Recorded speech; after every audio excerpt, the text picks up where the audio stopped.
Hey guys, this is Jessica with Activate Global. Thank you for joining us again as we continue to learn about something called the Great Imbalance.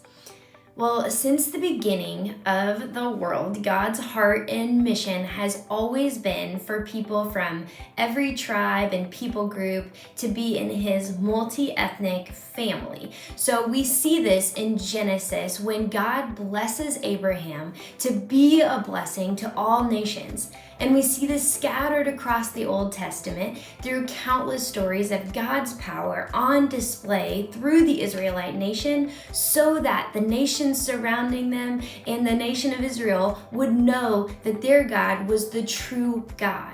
And we see this promise ultimately fulfilled in Jesus, who would come through the lineage of Abraham to bless the world, that anyone who would believe in him by grace through faith would be saved.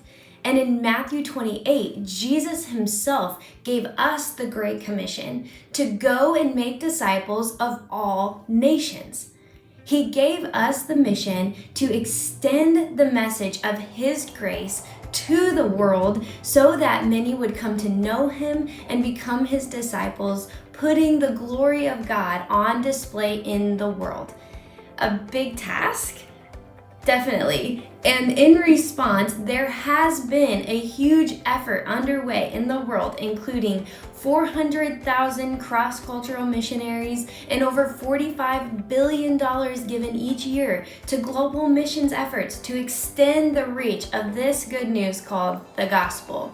So the question is, why are there still so many unreached people groups?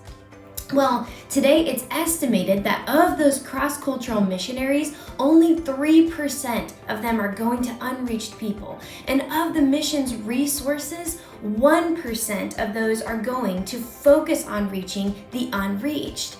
So this means that 97% of all cross-cultural missionary workers and 99% of the funds are going to take the gospel where it's already present. This is the great imbalance. And something simply has to change if we want to see some of the most physically and spiritually deprived people in the world today reached with the news of the gospel. So continue along this journey with us to see how you can be a part of correcting the great imbalance.